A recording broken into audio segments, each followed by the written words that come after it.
What's good, YouTube? I'm about to go live here in a second. Just bear with me. Connecting with my Facebook group too.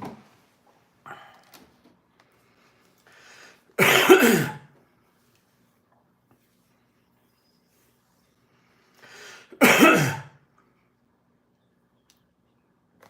see. Here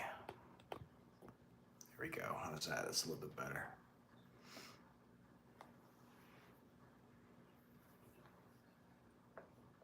All right, I am live officially in my Facebook group. What's good, everybody? Anybody out there checking in? I'm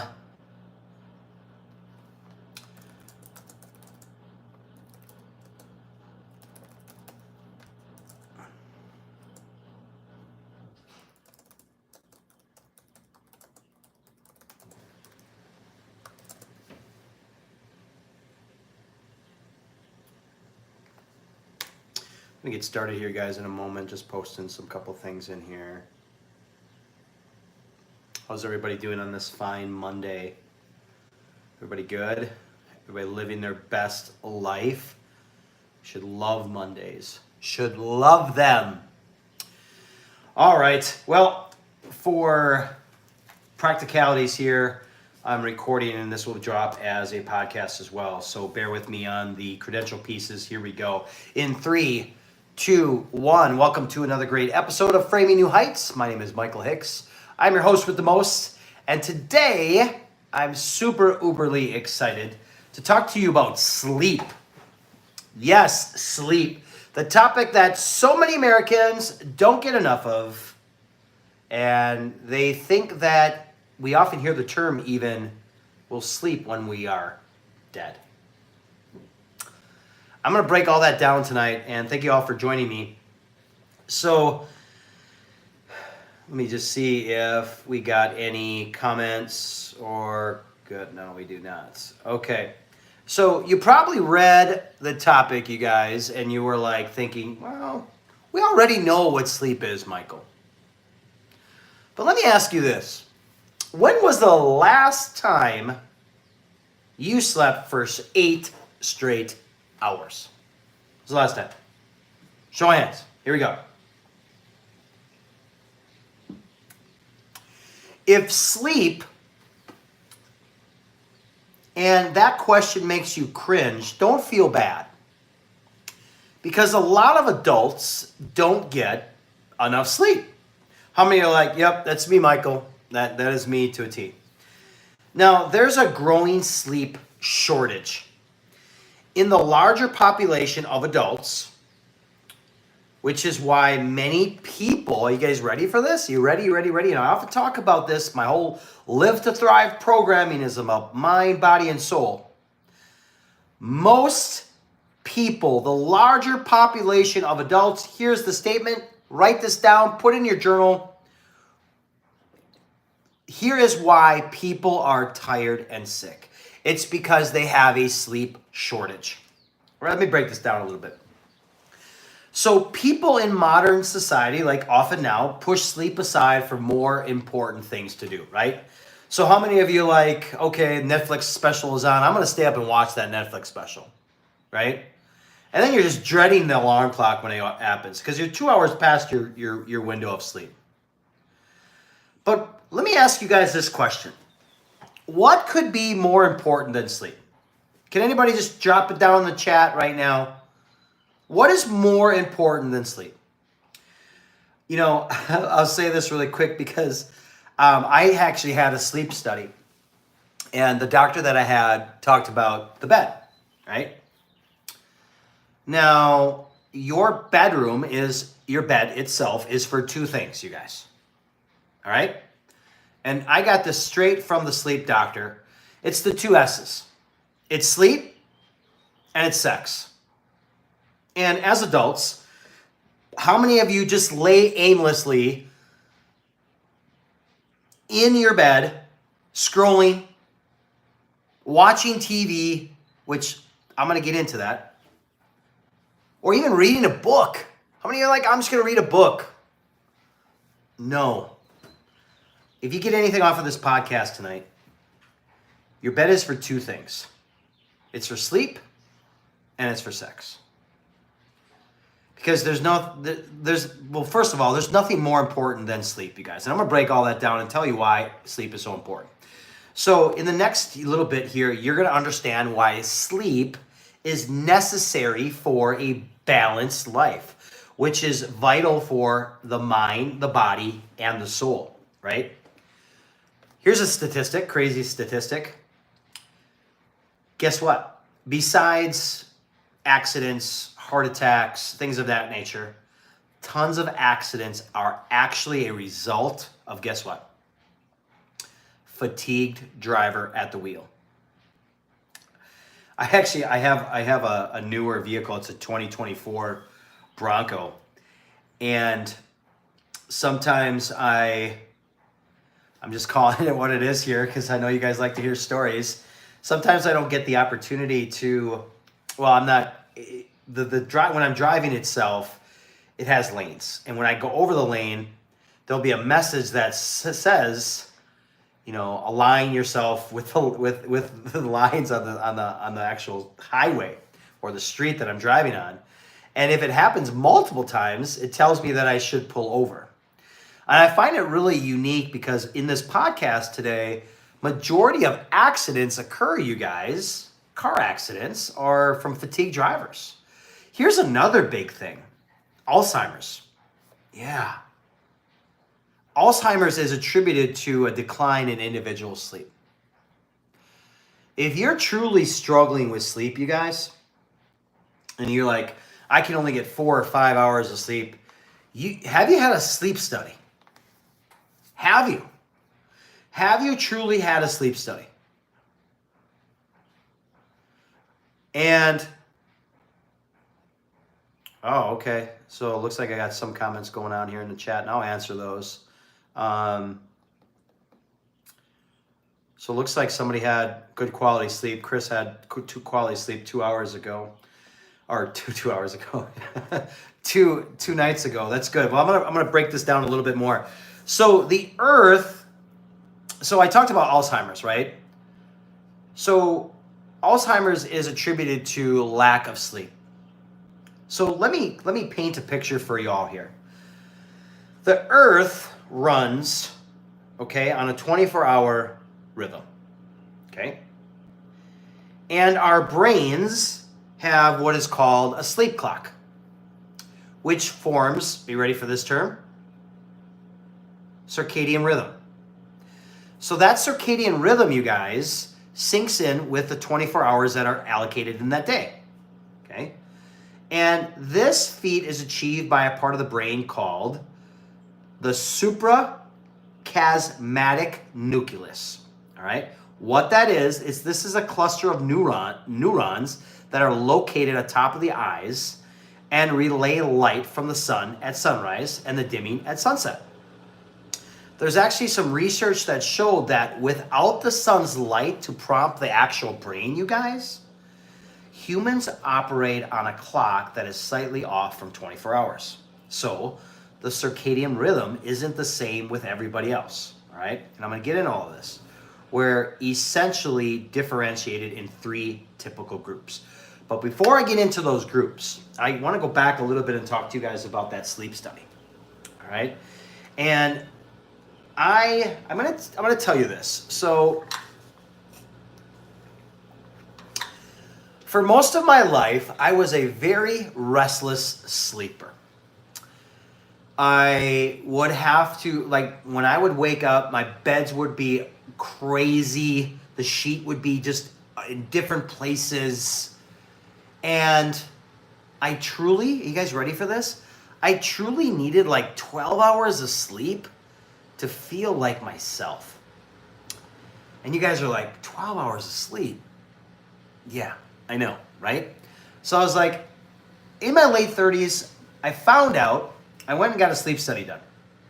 And you guys, I'm gonna tell you this. So I got my sleep study done, and I was really forced to it because the person I was with at the time, they're like, you gotta get a sleep study.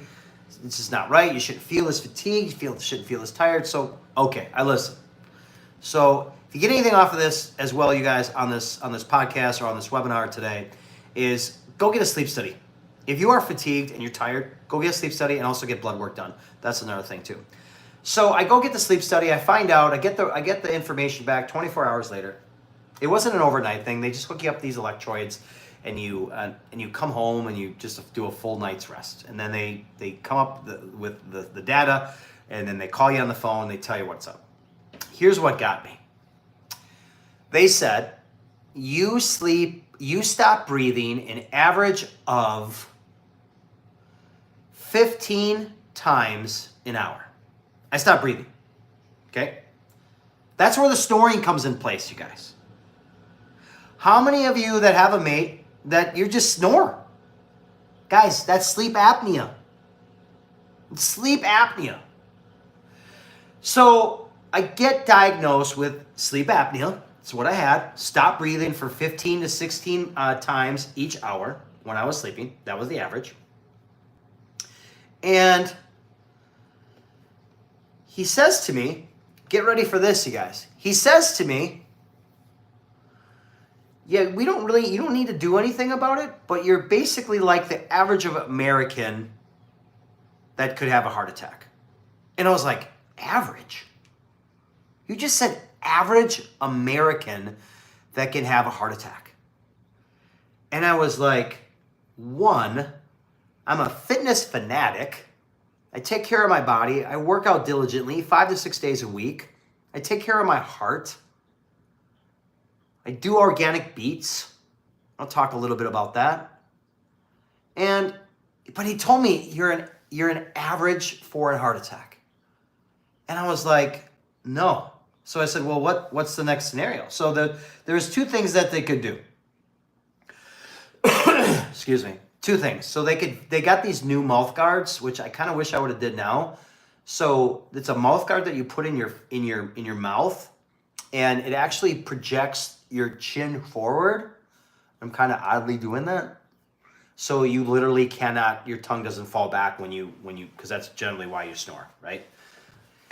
It's either that or a CPAP machine. So I went and got tested. I went and got the brace, the module, or whatever you want to call it, the model for, you put your bite in, all that stuff. And then I got the CPAP machine. Now the CPAP machine, you guys, is a lot of money. I'm not going to lie. And if you don't have insurance, you're going to spend a boatload of money. But I got the CPAP machine. And let me tell you, friends, yes, I'm raising my hand, letting everybody know today, I have a CPAP machine. It is the best thing that has ever happened to me since Quaker oatmeal. and I'm not embarrassed by it. Well, maybe a little bit, because I mean, when I travel, I got to carry it with me. You know, and they're asking you, is that your CPAP machine? Of course, that bothers the ego and that brings me down a little bit, but it has been a trendsetter. I'm more excited about waking up. I get a restful night's sleep. You can see how many times you stop breathing. And it went from 14 to 15 times stop breathing, you guys, to about 1 to 2 episodes an entire night. So, sleep. I want to go back, and if for any of you that got any comments, drop them in the notes here about anything that I talked about. Please ask.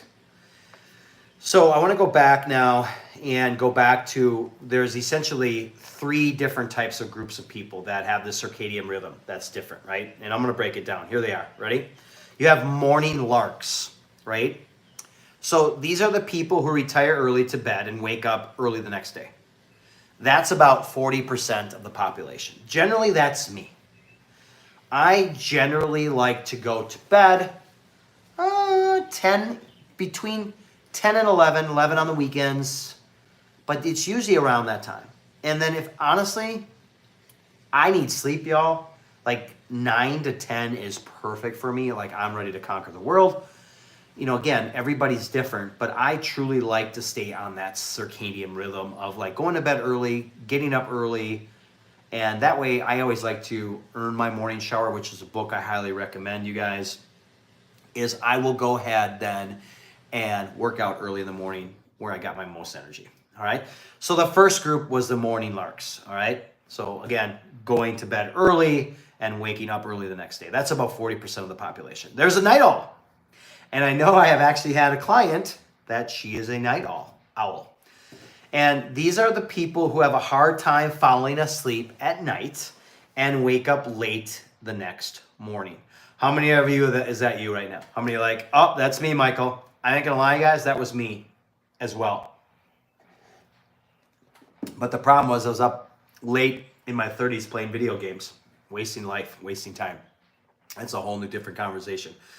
The fourth type of group, you guys, is the in-betweens. And these are who can swing from being a lark to an owl. Although without their own control, they just adjust to either depending on what type of situation they're in. Now, I'll give you an example. It's very hard for me because right now I would identify as the morning lark, okay? I like to really go to bed at a decent time and I like to get up at an early time. Now, if I'm up with friends and, was at a birthday party and we were out late, like my day stinks because the next day you're like, your circadian rhythm still wakes you up. Still wakes you up at the same time that you always get up. It's just part of who you are. And now you're tired. Now you're exhausted. And I'm going to get into that. And when you're exhausted, you're not a good version of yourself. So here's what really happens when we feel we need to sleep, you guys. It's really simple. It's a suprachiasmatic nucleus sends signals to your brain in the form of a hormone. It's known as, guess what? Ding, ding, ding, ding. Melatonin. What this melatonin does, it tells your brain and body you need to sleep. Now, I will tell you, here's my regimen at night before I go to bed.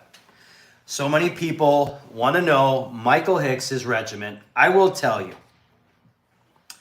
I take 3 ZMAs to go to bed, and I've got these melatonin gummies that I take before bed.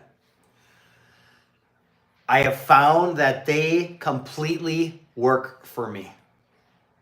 100%.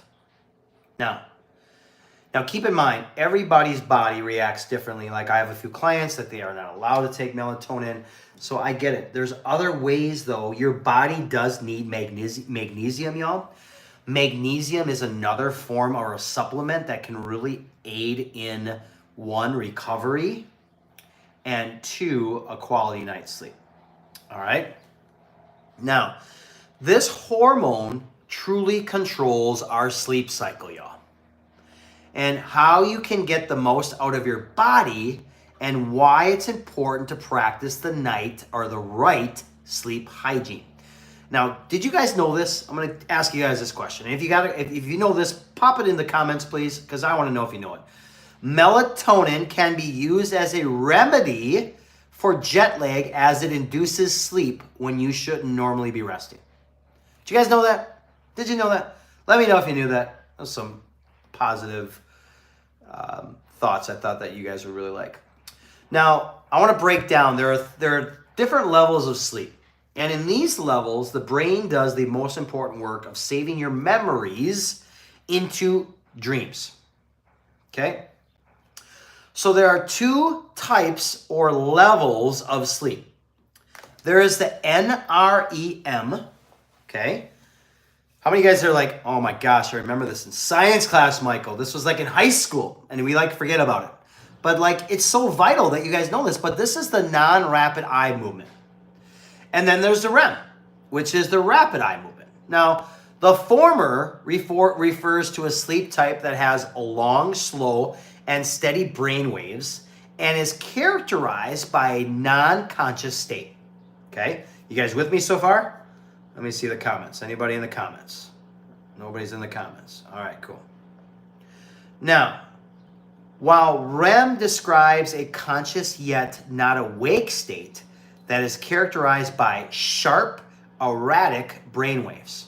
Now, these 2 levels of sleep occur about 90 minutes apart and are necessary for a person to enjoy, you guys, a complete sleep cycle.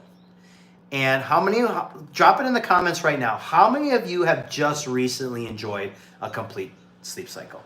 Just put your hand up in the comments, type in me, something like that. Now, REM, R-E-M, and N-R-E-M have different functions, y'all. So I want to talk a little bit about the role of N-R-E-M. Is to untangle, unclutter the unnecessary neural pathways created during the day as you sleep. Okay? Got me so far? Okay, I'm going to make it very, very simple. So then there's the REM sleep. Now, what that does, it serves a purpose of strengthening the necessary connections and saving precious memories and learning skills. How many of you ever been at a job and you were like, I just cannot concentrate today? You know why? It's because you did not get a quality REM cycle. Now, if you didn't sleep well, it's going to be difficult for you to organize your thoughts and emotions during the day-to-day task. I realize this, you guys, when I haven't gotten any sleep and I'm working like a beast, I'm emotional. And it's easy for me to kind of like, why am I so emotional today? So is this resonating with you guys? So in order for you to get some quality sleep, your brain has to start off by sending your body into deep, slow NREM waves. That then puts you in a hypnotic state, okay? And you cannot help but sleep. It's just like, I'm sleeping, here it is. Then after which, it sends a much quicker, sharper REM wave that puts you in a awake-like state known as dreaming, okay? Now, dreams, you guys, cover a large variety of experiences, right? That might be impossible in real life. How many of you are like, gosh, I had this dream, and then you take it up with your significant other, and you did this to me, and right? And it like feels real, right? But, and here's the other key piece. How many of you are like, Michael, I never dream? Well, guess what? Not everybody dreams, but it can be an interesting experience if you do. And what I've realized lately is I've been having dreams. I haven't had dreams in quite some time, and sometimes you're wondering like, well, what did that mean? What's my subconscious talking? I'll talk a little bit about that in this webinar here. So I want to transition a little bit here, you guys. As we get older, have you guys noticed your sleep patterns change? Anybody? If you have, put it up in the comments like I have. Say, I have noticed my sleep patterns change. So if that's the case, which it should be, our sleep patterns change through our lifespan. There's no doubt about that. From early as a baby, an embryo, an infant, to a baby, to adulthood, to even old age. And I'm careful even at 51 years old, I'm not going to consider old age. I think I'm still in the adulthood, right? Because what we say is what we are. When a person is a fetus, they spend a great deal of their 24 hours in what is called deep REM sleep. And this is due to very important tasks that the brain undertakes known as, here's a crazy term, you guys, synaptogenesis. Now, synaptogenesis refers to the creation and development of synaptic pathways and neural networks that will be essential for the infant when it's born. Now, however, when it grows to become a young adult, the sleep pattern changes and becomes an erratic struggle between deep REM and awakening, meaning the child will wake several times during the night. Getting this, parents? Makes sense, right? This is because, here's the reason, the brain hasn't synced with the Earth's circadian rhythm. You heard it here on Framing New Heights on the podcast, as well as in the Facebook group here. Now, Many external factors prevent one from having adequate sleep, and it's crucial to learn how to control those specific factors, you guys. Now, when you're moving into adolescence, a child starts to experience more of a decline in REM and an increase in NREM, meaning they'd most likely sleep for much longer up until the end stage of adolescence when there is a spike in their REM sleep. All of this changes though, especially when you reach adulthood. Now, there's a much greater difficulty to fall or even stay asleep for one of the main reasons. And it's why is as we get older, how many of you know this? It's like we got weaker bladders, right? And they get full during the night, and then you got to get up and you got to go to the bathroom. And that happens a lot to a lot of us. I'm fortunate enough that I can last throughout the night and not have to do that yet. I shouldn't have said yet. Ever. I will say ever. I hope you guys laughed with me on that. So as you grow and many things about you change, like we talked from infancy or from embryo stages to infant to childhood to adolescence to adulthood. But what's really important is that you truly identify what makes you feel good about yourself. And you engage, you guys. Here's the key here to getting quality sleep. Do you live and promote a healthy lifestyle? Are you drinking alcohol? Are you binge eating late at night? Sugary foods? Preservatives? Are you working out regularly? Because when we sleep, you will all give the brain and body time to reset and heal. And if you're not doing that, you kind of live in this fog. Am I right, you guys? Do you feel that? Hit yep in the comments. Ever wonder why you're always sick, you guys? Anybody ever wonder? Gosh, I'm like sick all the time. As I'm doing this podcast, I'm sick. But I caught a cold, I think what it is, or it's allergies. But here's the thing. Sleep is vital for your brain. In fact, the brain is the chief beneficiary of sleep.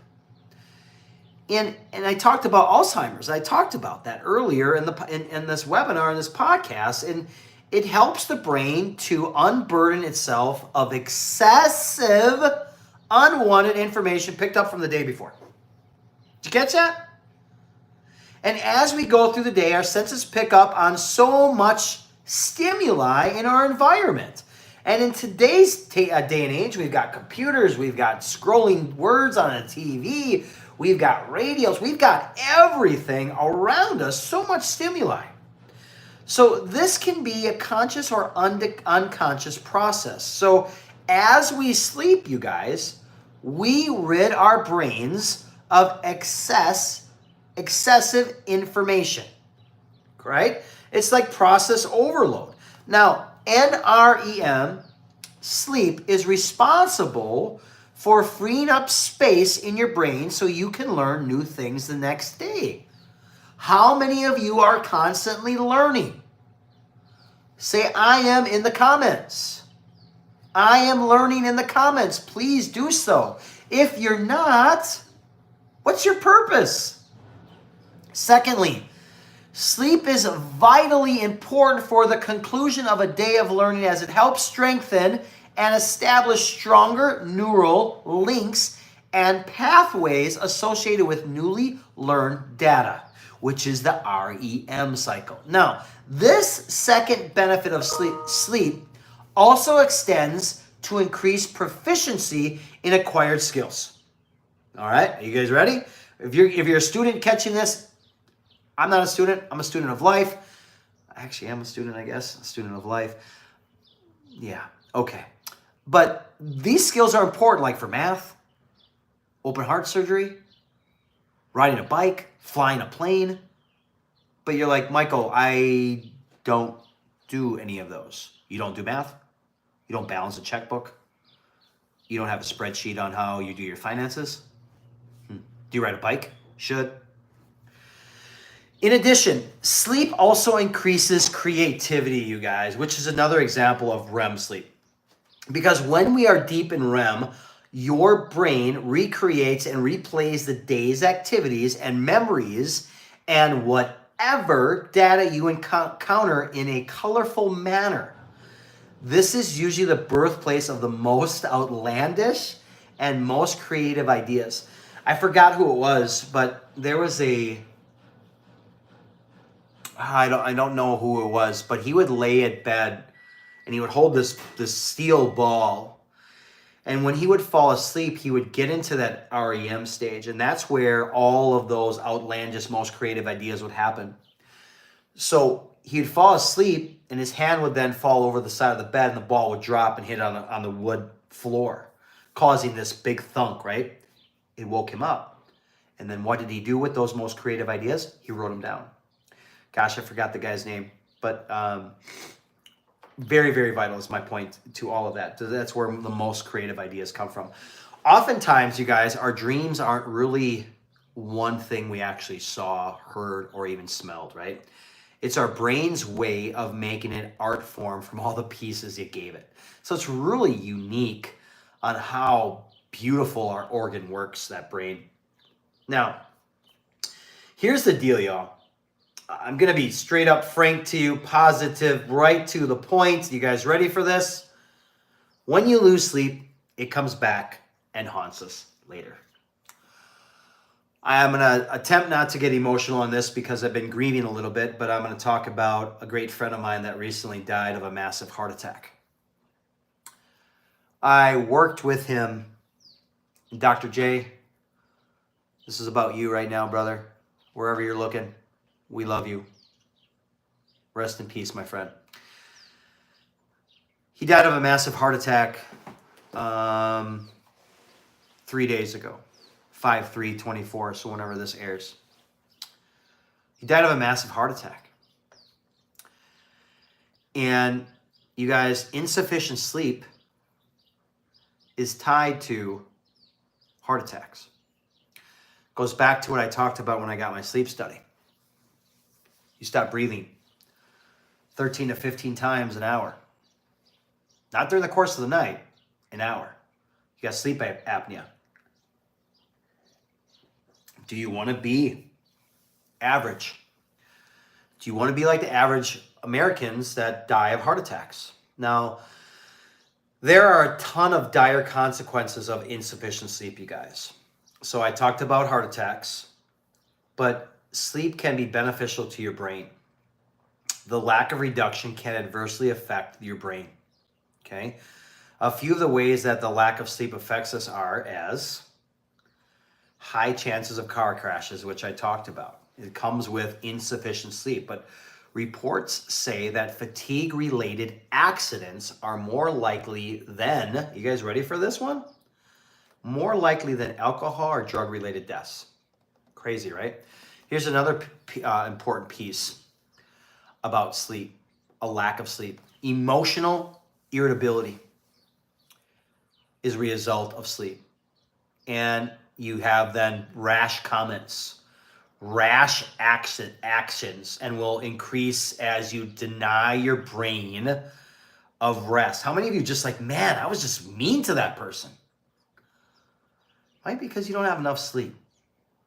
Okay?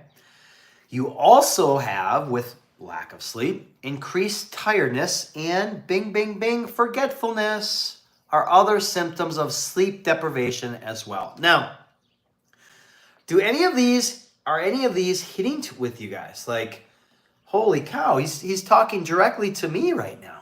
Well, I talked about this as well. Alzheimer's arises when you deny your brain with the needed sleep hours. Now, as adults, most of us need 7 to 9 hours. Full cycle sleep. If you're not getting your full cycle sleep, you need more hours of sleep. You need to determine that. There's so many different devices. In fact, I'm going to give a plug right now. There's a Whoop. There's a Whoop out there that you guys can get. Tracks your sleep. Tells you what kind of sleep. There's so many things out there. In fact, if you get it, I think you get a month off for free. It's in the description. This previously scary illness has been found to have link to sleep, or lack thereof, I should say. We should take our sleep health, you guys, very seriously, because it will be debilitating to the condition in which it will give you. And everybody that knows me, I don't mess around with my sleep. And anybody that knows me, I don't play with my sleep. I'll tell you guys this real quick. I was out in Vegas one time. I was out there with a friend. I was exhausted. Came in around 6 o'clock. I slept, stayed in, went to bed at probably 8 o'clock. Slept at 8 o'clock the next day. Sleep is more important than anything else, because insufficient sleep, you guys, can weaken your immune system and it can leave you prone to life-threatening diseases such as cancer. Yeah. Because when your immunity is low, it's increasingly easier for just about anything to crawl into your bloodstream, even something as dire as cancer. And I talked about this, you guys, heart attacks. They can also be associated with high cholesterol and genetics. But through research, insufficient sleep is the catalyst to heart attacks, because it actually leads to a weak metabolism. Okay? And what it does, it aids and builds up of unwanted food in the heart's pathways. And then what does that do? It causes obesity, which ultimately leads to heart attacks. So if you keep going through life without adequate sleep, your brain will slowly deteriorate, bottom line. And so will your body. And thus, guess what comes next? It weakens your vital organs. Now, as I talked about, dreams are a result of your brain playing with your thoughts and kind of imagination and memories to create this marvelous new stories. Dreams, you guys, also are a marvelous form of manifestation of our thoughts and a sensory information of result of deep REM sleep. Now, you guys remember the guy, his name was Sigmund Freud. You guys remember that? Brilliant mind, right? He theorized that dreams are a wish fulfillment and endeavor, right? And according to modern science, we might be able to prove he was actually right or wrong. We've come to learn that dreams, you guys, are in fact a mixture of logical, illogical thought processes mixed with our experiences of the day, week, or the last 3 decades of our life. Wow, right? That's just a lot. Now, an all-around reduction in quality of life is the result of sleep deprivation. The brain alters deep NREM waves and sounds. Not only does it do that, you guys, but it initiates the dream, right? Let me say that again. So the brain alters deep NREM waves and sends deep REM waves instead of initiating a dream. So you're like, well, how does it do that, Mike? Well, when we enter deep REM sleep, there are 4 areas of brain that actually are turned on, okay? Stick with me here. I'm getting a little scientific on you. But there's a visual perception. That's the part responsible for movement. The part responsible for autobiographic memory, and the part that controls emotions. These 4 parts work hand in hand to trick your mind into believing. How many of you been like, you'd fallen, right? You're falling, right? How many are like, I've fallen in so many dreams, but I always wake up before I fall. That's a really good thing, because I've heard that if you don't wake up, that's not good. But I don't know, because it hasn't happened to me. But what I want to say is that what's so cool with these 4 parts, they work hand in hand to trick our mind into believing that what we see, hear, feel, and smell are really real. And this is also because the part of the brain is responsible for logical reason, the prefrontal cortex, because it will shut down throughout. These 4 zones, you guys, are actually 30% more active when we dream, meaning that to dream is to feel more awake than awake. Does that make sense? So you guys remember Sigmund Freud, like I talked about? What exactly happens in a dream? Well, Freud said that that they were unfulfilled wishes manifesting in disguised forms, a way to bring our heart's desires to pass in our sleep since we can't get them in real life. This theory isn't based on science, and as science has told us, the function of dreams or REM sleep is to strengthen neural pathways made during the day. Blah, that was a lot, right? Did you know that dreams alter your brain's chemistry and make you feel refreshed? Did you guys know that? Yeah. So dreams help us decode details of what happened earlier in the day. I kind of talked about this earlier. And it benefits us from the REM sleep. This breeds creativity, as shown in a study done by a guy by name of Walker. Patients were made to solve puzzles and unscramble words before and after sleeping, with one half getting REM and the other getting NREM sleep, respectively. What do you guys think? Who did better? What do you think? Surprisingly, the group that had REM sleep was far more creative than the one who only had NREM sleep. So they were more eager to solve problems and they undertook tasks with little stress, while their counterparts, guess what? Were notably flat and uninspired. Is that you? So sleep disorders and conditions, how they affect the sleep patterns, you guys. Let me get into that a little bit there. There are various sleep disorders, medical conditions that either occur during sleep as a result of sleep or in hindrance of sleep. All right. Sometimes these conditions are really misdiagnosed and truckload of sleeping pills are prescribed, right? How often is it easy for big pharma to just give you stuff? I got you. Everything you can find is from Mother Nature. Melatonin is right there for you. One of those conditions are explained. Let me kind of break them down for you. Now, I'm going to butcher this term, but I'm going to do the very, very best. Somnambulism. This condition refers to sleep. I'm just going to call it somnus. Somnus disorders that involve some sort of movement, ambulation. It encompasses conditions such as, you guys ever done this? Sleepwalk? How about sleep talk? How about sleep eat? How about sleep text? That I have not done. Sleep sex? Don't know how that would work. And very rarely sleep homicide. This is often associated with REM sleep, but it actually is a malfunction during NREM sleep where the body experiences a jolt of nervous experiences. The other condition is called insomnia. You guys are probably very aware of insomnia. This is the inability to sleep. It is often set off by either a psychological strain or an emotional strain. It has two variations to it, an onset sleep insomnia and maintenance sleep insomnia. The former refers to the inability to fall asleep, while the latter is the inability to stay asleep. Now, these two conditions can affect one person extremely sadly, right? It shouldn't be confused with willful sleep deprivation. Insomnia is a very serious condition, and if you know anyone who has it, take them and seek them to have professional help right away. I need to get some water here.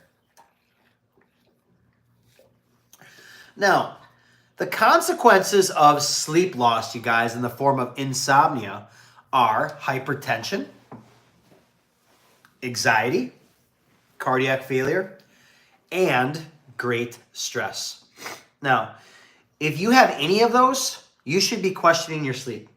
There's also another term called narcolepsy. You guys ever hear of that? I used to have a girlfriend back when I was in my 20s that had this. Unbelievable. This is a condition that is characterized by a total detachment from society and a nonchalant attitude towards anything but sleep, manifesting as excessive daytime sleeping, like apnea sleep, paralysis. Like the first symptom is a state of sleep attacks, where the patient is just forced to sleep against their own wishes regarding where they are or what they are doing. I literally remember she would be sitting there, next thing she'd do, boom, she'd be out. Now, the second symptom refers to inability to move or talk when you're asleep. This is a result of deep REM sleep, which is dreaming, right? It's called the cataplexy. It's a pseudo sleep state that mimics REM sleep and leaves you actually paralyzed. It's a unique one. Now, there's a term called FFI, which is fatal familial insomnia. Now, this is a genetic sleep disorder that is caused when there is an attack on the thymus. This keeps the sensory signal awake always and keeps the patient from ever being able to sleep. That's a scary one. Now, despite these devastating consequences of not sleeping or sleeping enough, you guys, there is such a thing as too much sleep. The healthy amount of sleep you need is around 6.75 to 7.2 hours. I disagree. Whatever you feel, for me, it's like I've already told you guys this earlier. For me, it's between 8 and 10, depending on the day. But the study that I found and the information I found, they say anything higher can actually, anything higher can actually increase and not reduce your mortality risk. Now, as I'm wrapping all of this up today, does anybody have any questions so far? So, as I wrap up this episode today, sleep is important to any living creature as oxygen is. It benefits are vast and profound, and it keeps us from cheating ourselves from chance to actually live a long, sumptuous, beautiful life. As we live out our days, we encounter more and more reasons why sleep is either unimportant or inaccessible. You need to cultivate a habit of sleeping, you guys, and it can literally save your life. Our daily lives pose a danger to our sleep health. Some non-medical things actively steal our sleep. A few of these modern causes of insufficient sleep include the advent of constant electric light as well as LED. Stop looking at your phones an hour before you go to bed. Stop it. Stop. Because those external factors can ruin your sleep. But it's up to you to take note of them. Just take a note of it. Take a note of how you sleep and how you feel from when you have the phone in your hand before you go to bed to when you don't. Technically, they say, too, that you shouldn't even have it in the same room. Mine's on the other side of the bedroom because it's mostly my alarm clock. I also want to tell you guys this. Eat healthy foods. Set a standard time to sleep each day. Weekend, weekday, still the same. And stay away from those electronic devices, especially at bedtime. Because if you feel unwell, it's best to see a doctor, you guys, right away. And I literally, if you are feeling fatigued, restless, you don't get quality sleep, do yourself a favor and be good to yourself, love yourself, and then that happens to love your family even more because get a study done. Because if you do not sleep enough, you guys, you can't be a good parent, can't be a good significant other, you can't be a good spouse, can't be a good mate, and I use that word can't for a reason. And you surely cannot be good at the job that you're doing. And nothing, you guys, beats taking care of your health at all times. I like to always say this, and if I gave you $1 million today, would you take it? Everybody's like, oh yeah, of course I'd take it, right? Of course. But what if I told you I'll give you $1 million today, but you cannot wake up tomorrow? Puts things in perspective, doesn't it? Tells you how much you should value your health over money. As I close, I want you to think about this. It's time to take and manage and monitor your sleep schedule. So here's my challenge for all of you until we meet again a week from today, is I want you to monitor your sleep schedule. I want you to write it down. And ensure that you're at least getting between 7 to 8 hours of sleep. The studies that I'm finding is they're saying 6.75 hours of unassisted and unmedicated sleep from day in and day out for rest for a long period of life. Until next time, my friends, be better. Be 1% better in mind, body, and soul. And if you have any comments, please drop it in the comments. And as always, stay flexed.